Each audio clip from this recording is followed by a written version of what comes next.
Assalamu alaikum wa rahmatullahi ta'ala wa barakatuh. Yan uwa musu ya manzo Allah musu ya shi tijani musu ya shi Ibrahim radiyallahu ta'ala anhu wa ardahuma wa annabihuma amin. Ana karanta na'am. Wannan karan zamu ba da ismullahi al'azam wanda suke taimakawa wajen gudu a cikin halara. Akwai na farko ismin nan kowa ya san shi ahamun sakakun hala'un yasu. To wannan kuma ismi ne na salatul fati wato ahallu asasu, tana yin salatul fati ninki 70,000 wanda maulamu shehu usman kusfa ya bayar. Wannan ina karanta muku, za ku bi auradan daki ne kamar daga step 1 step 2 step 3, wannan shine step 5 namu.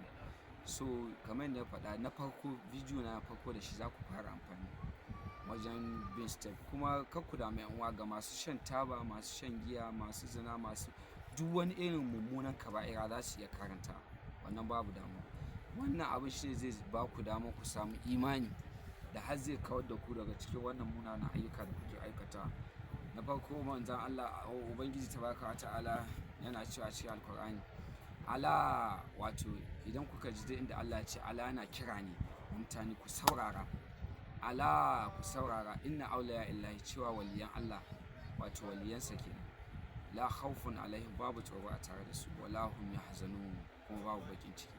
Duk wanda yake so kasance babu bakin ciki, kullum farin ciki da'iman, daidai da minti ɗaya sakan ɗaya kai samu bakin ciki tutur har abada kenan tutur, to shi ya kasance ya zama kuɗin, wanda kuma wannan steps na kira su za su taimaka wajen kaiwa riskan wannan wajen, mutum ya ƙare ya zama gashi nan bashi.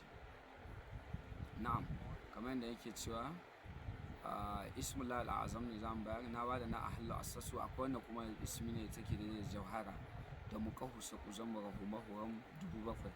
akwai kuma shimai tana daidai da hizbul bahari ninki 70,000. akwai fata dandama handama handu. akwai fata dandama halakatan hakatan sauka ala inda qatar la in zan atalai. akwai ya jalda ya ilu. akwai da hagu a humahu shafashar allazila misi hisa husa. akwai lamaka fanjala. akwai ya jazzi musu salana ta yi da kowane ismullahi al'azam ninki 100,000. na'am, akwai su lamaka fanjala. akwai ya faka ya ilu, ya dandama ya ilu. akwai kuma wani ismin ayatul kursi ɗin da ya ilu, shi kuma kamar yadda nake faɗi wannan isman sun ishe ku tafiya a halara na ubangiji tabaraka ta'ala. wanda duk kuma yadda nake faɗi, wanda yake so tura hadiya a garin mu ahlul baiti, ga account number na OP 9035125977. Assalamu alaikum warahmatullahi.